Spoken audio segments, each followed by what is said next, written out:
Le président. Veuillez vous asseoir. Reprise des débats.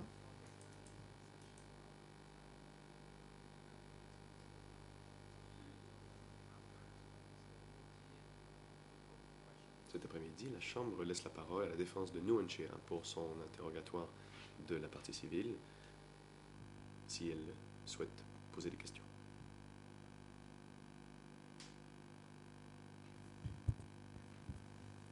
Maître Sonaroun. Bonjour, Monsieur le Président, Madame, Messieurs les juges. Bon après-midi, Madame. Je m'appelle Sonaroun et je représente Nguyen Chia avec mes autres collègues de la défense.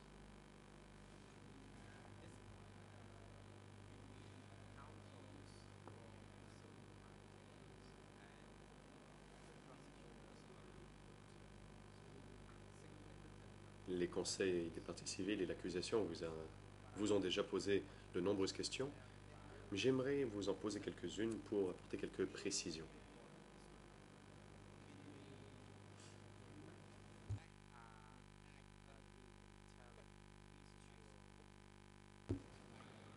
À des fins de postérité.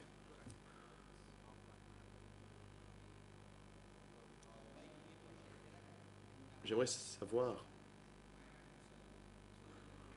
ce que vous pouvez nous dire par rapport à la période de l'Onnol et la période de Khmer Rouge.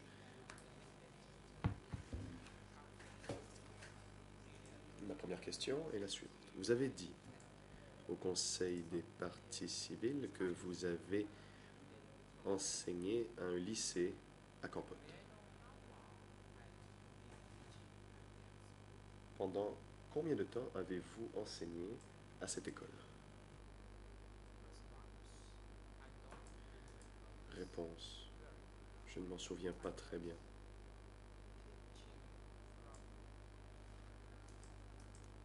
J'y ai enseigné depuis les années 60 jusqu'en 1970, date à laquelle j'ai déménagé à Phnom Penh. J'ai enseigné jusqu'en 70, date à laquelle j'ai déménagé à Phnom Penh. Question.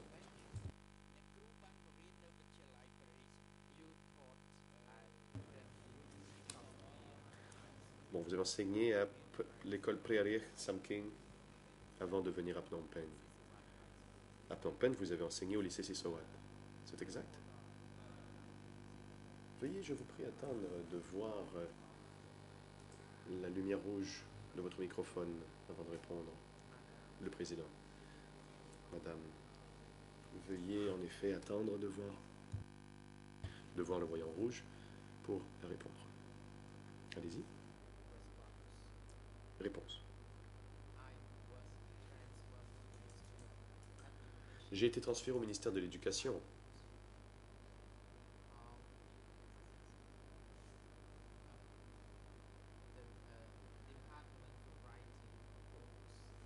Au service de rédaction des manuels scolaires.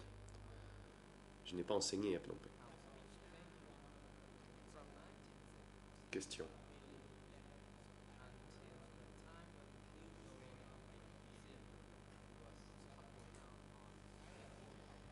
De 1970 au 18 mars 1970, date à laquelle le roi Sihanouk a été renversé, donc de cette période jusqu'en 1975,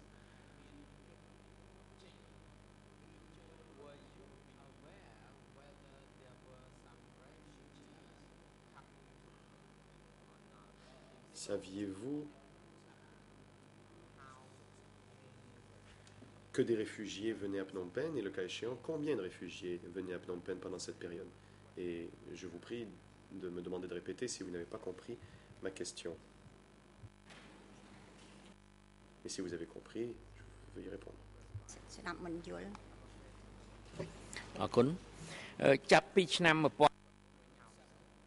Réponse. En effet, j'ai mal compris votre question. Pouvez-vous la répéter?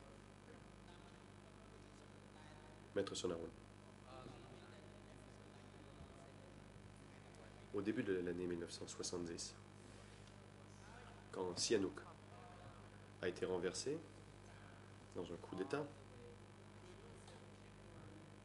Donc à partir de cette date jusqu'en 1975,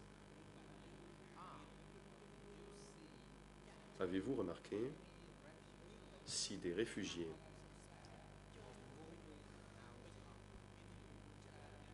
venaient à Phnom Penh ou quittaient Phnom Penh? Y en avait-il beaucoup? Si c'était le cas.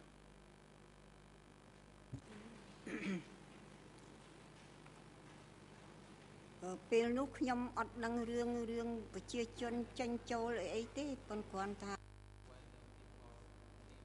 Réponse. À l'époque, je ne savais pas si les gens venaient à la ville ou quittaient la ville.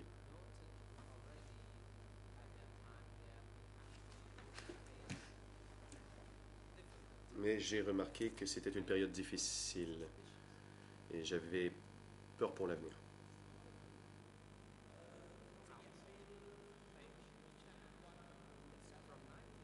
Question.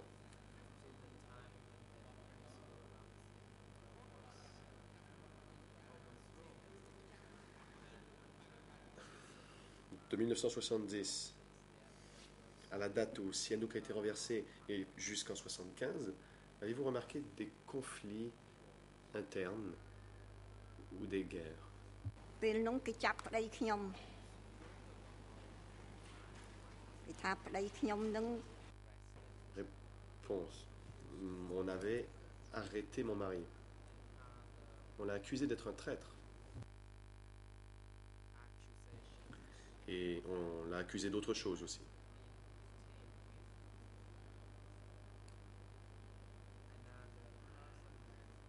Il a été arrêté avec quelqu'un d'autre et 2 enseignants.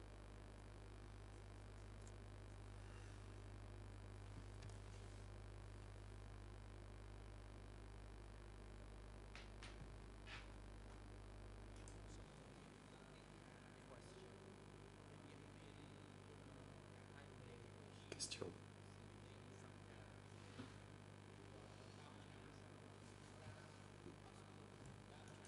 Pouvez-vous nous donner des explications?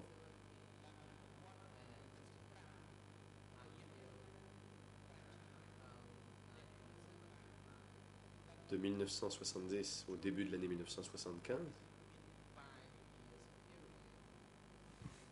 Au cours de ces 5 années, avez-vous remarqué que le pays était en guerre?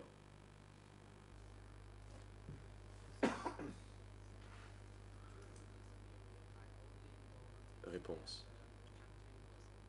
À l'époque, j'ai remarqué que le pays avait des difficultés.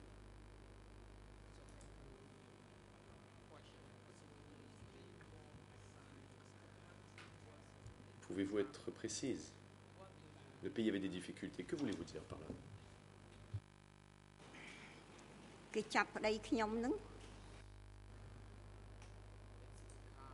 Réponse. Parce que mon mari a été arrêté sous Lon Nol. C'était un très mauvais présage, signe de trouble. C'est pour cela qu'on a arrêté mon mari. Il y a aussi d'autres problèmes qui sont survenus, mais je ne me souviens pas de tous.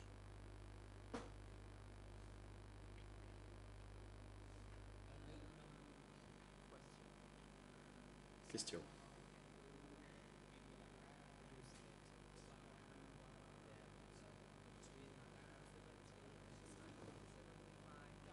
Vous avez déclaré qu'entre 70 et 75, le pays éprouvait des difficultés.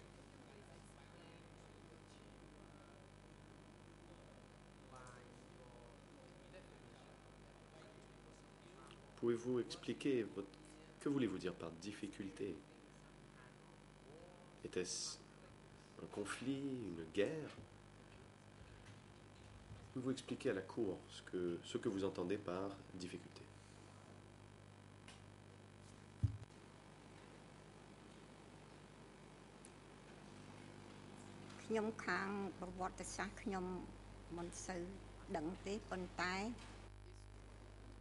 Réponse. Je ne suis pas très bonne en histoire. Mais à l'époque où Lon Nol était au pouvoir, je vous l'ai dit, mon mari a été arrêté. On l'a accusé d'être un progressiste.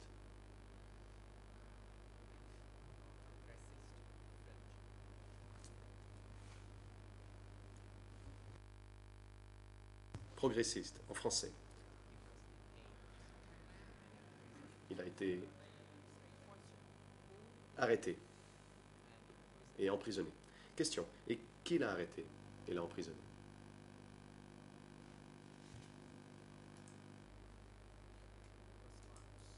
Réponse. La police.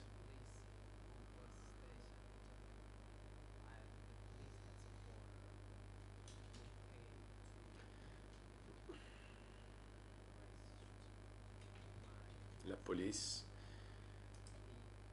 du quartier général est venue arrêter mon mari. Il a été détenu. Il a été emprisonné quelques jours après son arrestation.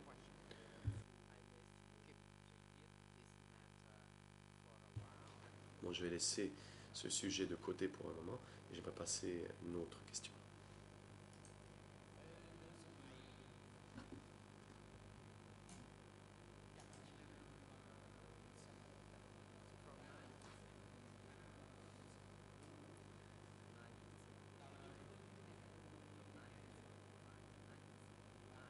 Entre 1970 et 1975 et entre 75 et 79, en tant qu'intellectuelle,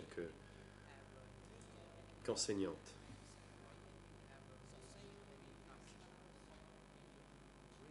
avez-vous jamais lu un document faisant état de réfugiés qui avaient quitté Phnom Penh ou qui avaient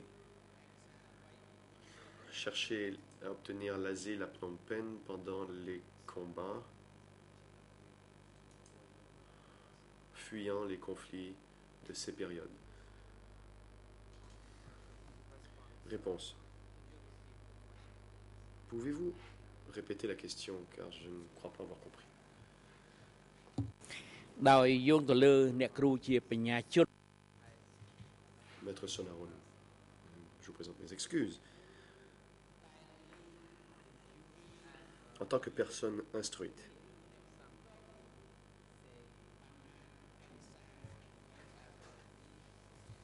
avez-vous entendu parler ou avez-vous lu un document quelconque, un journal, une revue, quoi que ce soit, faisant état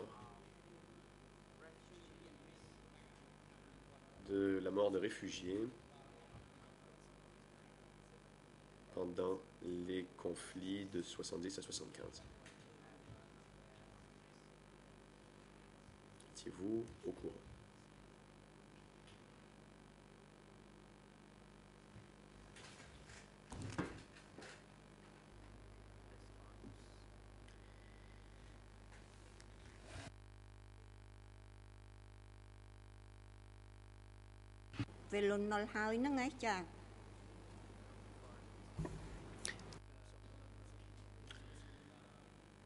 Réponse. Vous faites ici référence à la période postérieure au régime de Lon Nol? Maître Sonaron, je vais reformuler ma question. Je vais vous poser une question un peu plus courte, plus précise. Au début des années 70 et jusqu'au début de l'année 1975, c'est-à-dire à l'époque où Lon Nol était en conflit avec les soldats sous le contrôle du prince Norodom Sihanouk, le chef du Grunk. À cette époque, donc.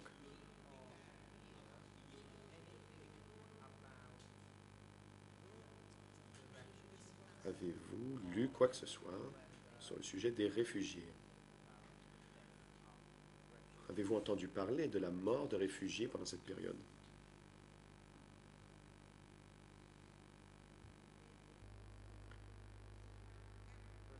Réponse. J'ai remarqué des manifestations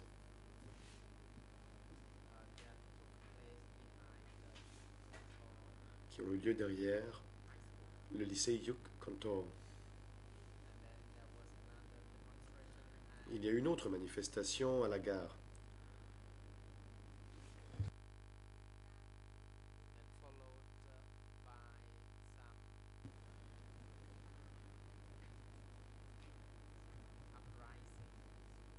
Il y a eu des soulèvements ou des mouvements de contestation.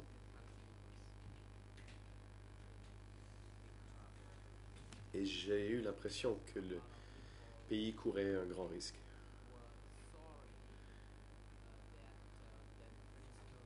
Beaucoup de gens regrettaient que le maréchal Lon Nol ait renversé Sihanouk. Les étudiants aussi étaient très mécontents. Maître Sonaroun, je n'ai pas d'autres questions à vous poser, madame. Je vous remercie beaucoup d'avoir répondu à mes questions. Mon confrère n'a pas de questions à vous poser. Nous vous remercions. Le président. La Chambre laisse maintenant la parole à la défense de Ieng Sary pour poser des questions à la partie civile, si elle souhaite le faire.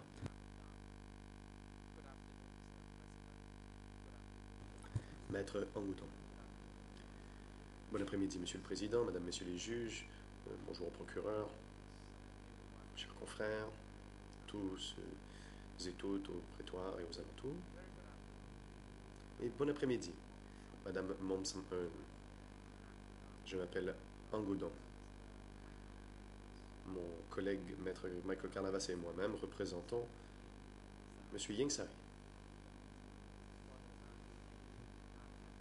Nous n'avons pour l'instant aucune question à vous poser, mais nous aimerions néanmoins vous remercier d'être venu nous déposer aujourd'hui,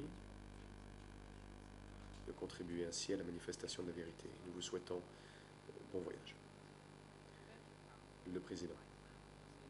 Merci, maître. Nous voulons maintenant donner la parole à la défense de Khieu Samphan pour ces questions éventuelles à la partie civile. Maître Kong Samon. Merci, Monsieur le Président et Madame, Messieurs les juges. Au nom de Monsieur Khieu Samphan et mes confrères, nous n'avons aucune question à poser à cette partie civile et nous vous remercions. Le Président. Merci.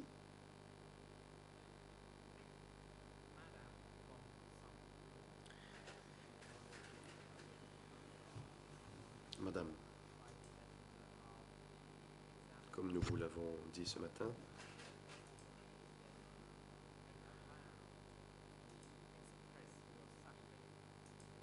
vous avez le droit d'exprimer les souffrances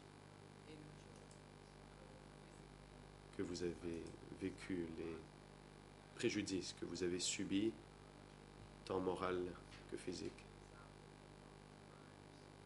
Préjudices découlant des crimes. Si vous le souhaitez, nous vous laisserons un certain temps de parole pour ce faire. Vous avez la parole, madame.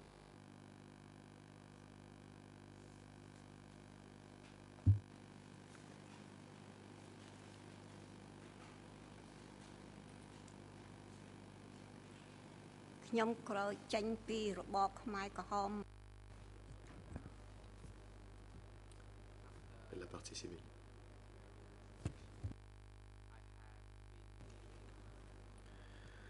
Depuis la fin du régime Khmer Rouge, j'ai des problèmes de santé. Je souffre de tension artérielle élevée et j'ai été hospitalisé à plusieurs reprises.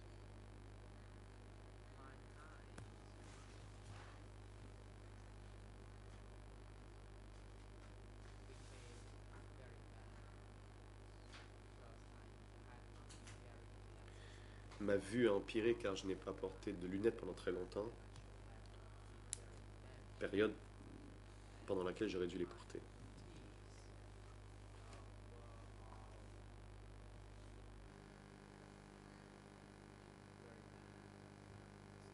J'ai eu des problèmes dentaires très sérieux.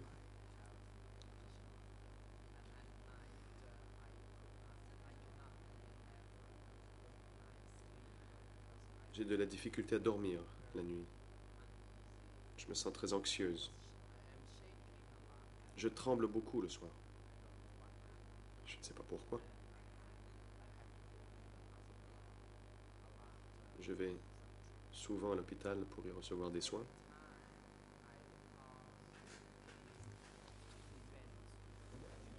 À chaque fois que je me rappelle les événements qui sont produits sous les Khmers rouges, je suis terrorisé. J'ai aussi des douleurs aux jambes.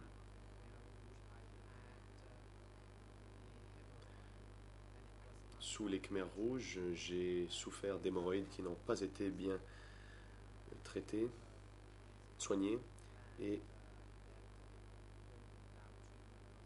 il est maintenant trop tard. Cela a eu des incidences sur mon état de santé.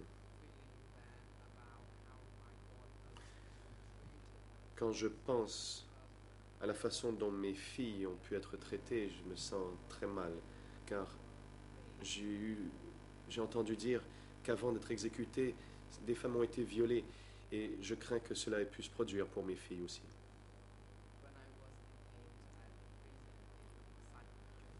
Quand j'étais emprisonné à l'île de Xangtuli,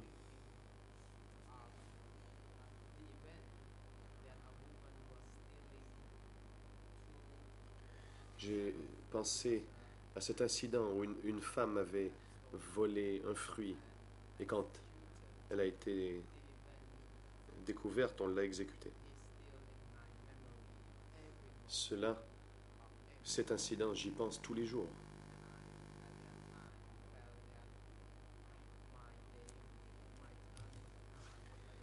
À l'époque, j'ai cru que mon tour viendrait et que j'allais être exécuté comme cette femme que j'ai vue.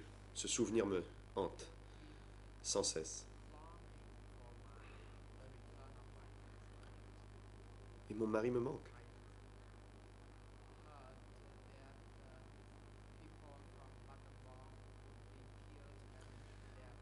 J'ai entendu dire que des gens à Battambang étaient tués et que l'on mettait leur corps à Phnom Sampol. Et quand je pense à ce qui a pu se produire à mon mari et à mes enfants, je me sens très mal.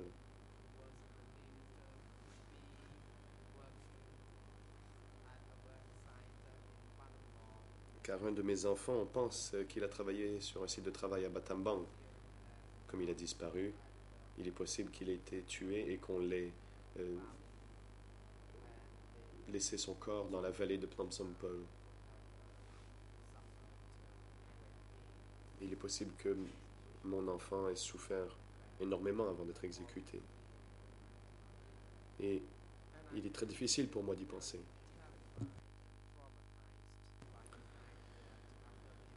J'ai encore peur. Je demeure traumatisé. Car quand j'ai quitté Phnom Penh et que j'ai marché le long de la route, j'ai vu des cadavres tout au long de la route.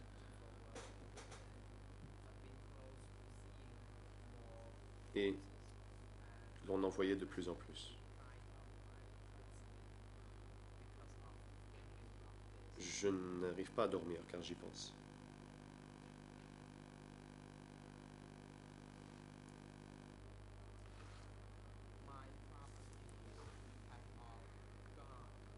Ma propriété privée a disparu.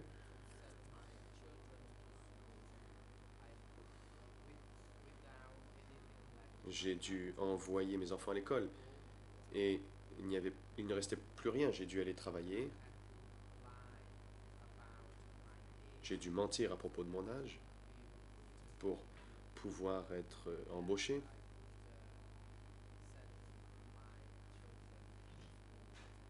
Et pouvoir ainsi envoyer mes enfants à l'école.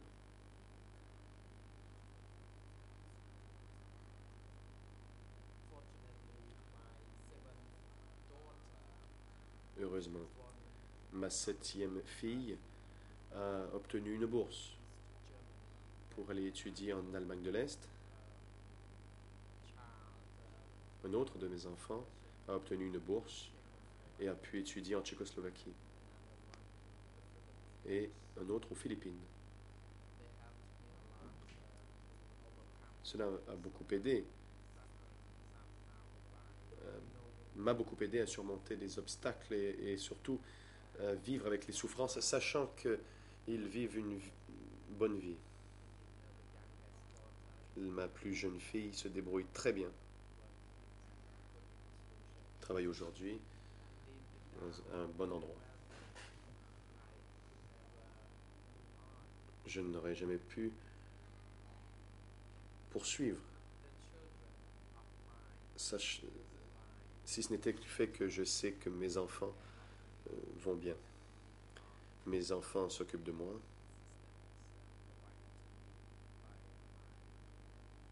Et je dépends entièrement de leur soutien.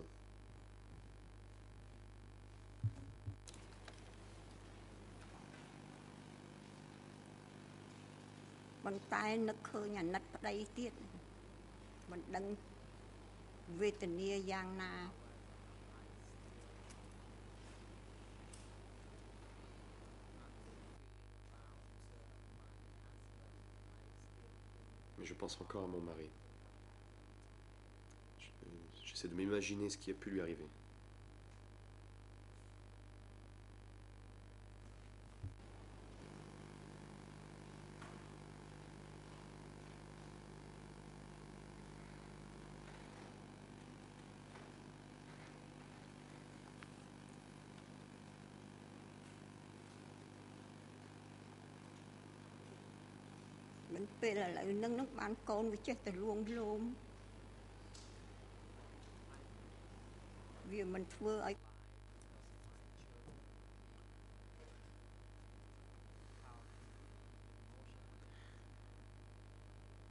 Ce qui m'aide à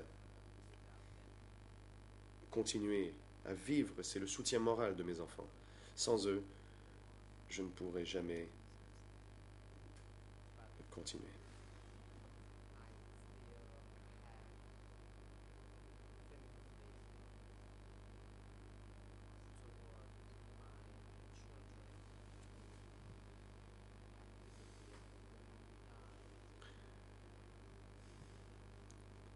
Je pense à mes enfants qui ont disparu, qui sont sans doute morts sous les Khmers rouges, et cela me remplit d'un sentiment de pitié. Je ne sais pas comment je pourrais jamais oublier une telle chose.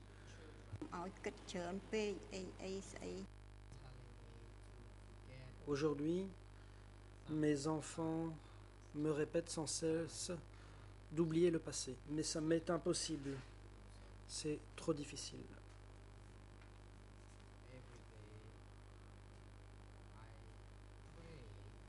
Chaque jour qui passe, je prie pour ne plus jamais rencontrer des gens aussi mauvais que les Khmers rouges.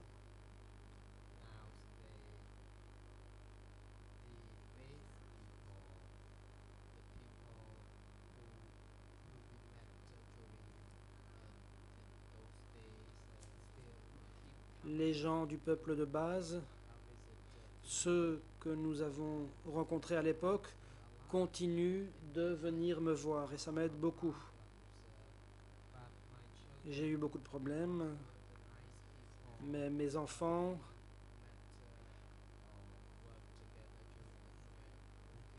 et les bonnes gens que j'ai rencontrés sous les Khmers rouges continuent de me rendre visite afin que je puisse aller de l'avant. Je vous remercie de m'avoir donné l'occasion de m'exprimer, le président. Merci, Madame Momsom-Eun. Votre déposition touche à présent à son terme. Vous pouvez vous retirer. Vous pouvez rentrer chez vous. Nous vous souhaitons bonne chance et longue vie. Huissier d'audience, en coordination avec l'unité d'appui, veuillez prendre les dispositions nécessaires pour que la partie civile puisse rentrer chez elle.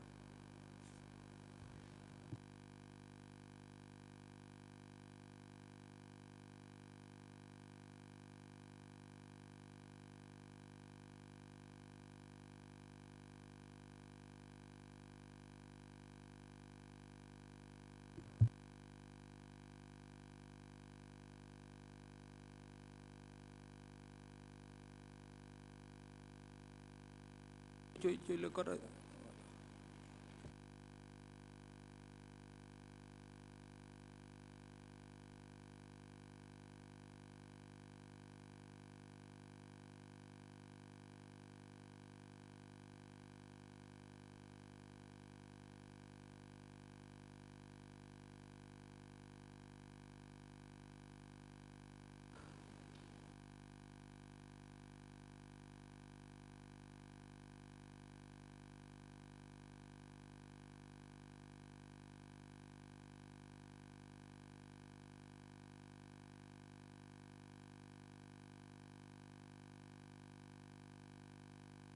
ជាបន្តនេះឲ្យព្រះផ្ដល់វិធានការជូនទៅក្រុមវិទ្យាការពីក្តីឬក៏ក្រុមដទៃទៀតតើមានអ្វីចង់ធ្វើការកត់សម្គាល់ឬ Le président, à présent, la parole va être donnée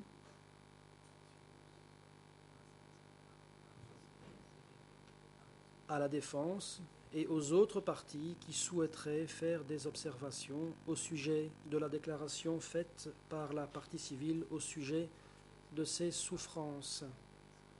Apparemment, personne ne souhaite faire de commentaires à ce propos. Le moment est donc venu de lever l'audience.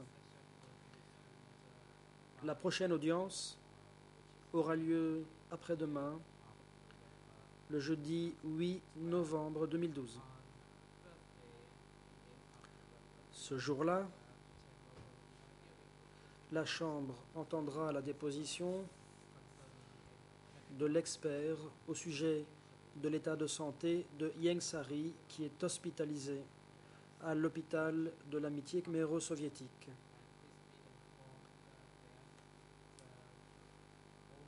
Veuillez noter que seules les parties concernées seront autorisées à participer à l'audience en question jeudi. Demain, la Chambre ne siégera pas. Elle doit en effet traiter de certaines questions en interne.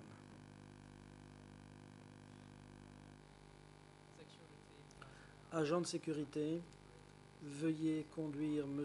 Kesampan et M. Nonchia au centre de détention et les ramener dans le prétoire le lundi 12 novembre 2012. L'audience est levée.